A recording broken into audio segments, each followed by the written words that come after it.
Daisy Jail Farm Park, first one of its kind in India, now in Hyderabad. 50% discount on Magic Pass.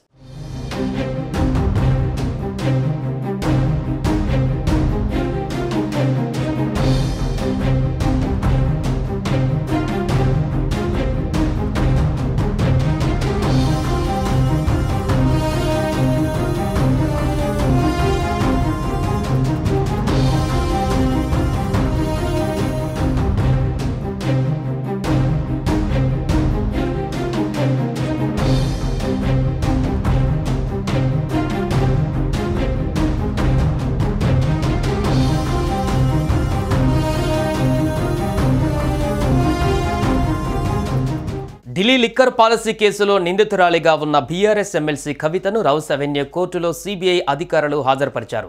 కవితను 5 రోజుల పాటు తమ కస్టడీకి ఇవ్వాలని కోర్టును సీబీఐ అధికారులు కోరారు. ఈ కేసులో కవిత కీలక పాత్రను పోషించారని వారు కోర్టుకు తెలిపారు.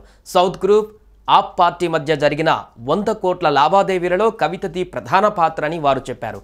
కవితను లోతుగా విచారిస్తేనే వివరాలు బయటకు వస్తాయని తెలిపారు.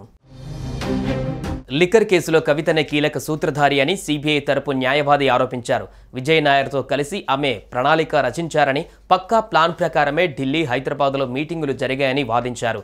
ఆడిటర్ బుచ్చిబాబు ఇచ్చిన వాంగ్మూలం ప్రకారం ఈ కుంభకోణంలో కవిత పాత్ర ఏంటో స్పష్టంగా తెలుస్తుందని సీబీఐ పేర్కొన్నారు. అలాగే సౌత్ గ్రూప్ నుంచి 100 కోట్లు సేకరించి ఆప్ నేతలకు అందజేశారని తెలిపారు. కవిత పిఏ అశోక్ కౌశిక్ వాంగ్మూలం ప్రకారం అభిషేక్ బోయినపల్లి సూచన మేరకు భారీ మొత్తంలో డబ్బు ఆప్ నేతలకు అందించినట్టుగా తెలిపారు. ఈ విషయాలను ఛార్జ్షీట్లో పొందుపరిచామని సీబీఐ న్యాయవాది తెలిపారు. కవిత సూచన మేరకే మాగుంట శ్రీనివాసులు రెడ్డి విడతల వారీగా 25 కోట్లు అందజేశారని, ఆమె వాట్సాప్ చాటింగ్లోనూ ఇదే ఉందని సీబీఐ న్యాయవాది తెలిపారు. ఈ విషయాలన్నిటికీ సంబంధించిన ఆధారాలను కూడా ఛార్జ్షీట్లో జతపరిచినట్టుగా తెలిపారు. మరోవైపు ఢిల్లీ మద్యం కుంభకోణం కేసులో బీఆర్ఎస్ ఎమ్మెల్సీ కల్వకుంట్ల కవితను సీబీఐ అరెస్టు చేసింది. ఈ కేసులో ఈడీ ఇప్పటికే ఆమెను అరెస్టు చేయగా జ్యుడిషియల్ రిమాండ్లో ఉంది. తాజాగా తాము కవితను అరెస్టు చేసినట్టుగా గురువారం మధ్యాహ్నం ఆమె కుటుంబ సభ్యులకు సీబీఐ అధికారులు తెలిపారు. దీంతో కవిత అరెస్టును సవాలు చేస్తూ ఆమె తరపు న్యాయవాది నితీష్ రాణా రౌస్ అవెన్యూ ప్రత్యేక కోర్టును ఆశ్రయించారు. గురువారం రంజాన్ సెలవు నేపథ్యంలో ప్రత్యేక న్యాయమూర్తి మనోజ్ కుమార్ ముందు ఈ అంశాన్ని ప్రస్తావించారు. ఎలాంటి ముందస్తు సమాచారం లేకుండా అరెస్టు చేయడం సరికాదన్నారు. ముందుగా చెప్పాలంటూ కోర్టు ఆదేశాలు ఉన్నాయని గుర్తు చేశారు. దీంతో మద్యం కుంభకోణం కేసును తాను గతంలో విచారించలేదని న్యాయమూర్తి పేర్కొన్నారు. అత్యవసర కేసులు మాత్రమే ప్రస్తుతం పరిశీలిస్తామని చెప్పారు.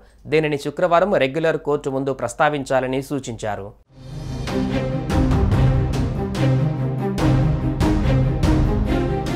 సుమన్ టీవీలో మీ పర్సనల్ అండ్ బిజినెస్ ప్రమోషన్స్ కోసం కింది నెంబర్కి కాంటాక్ట్ చేయండి.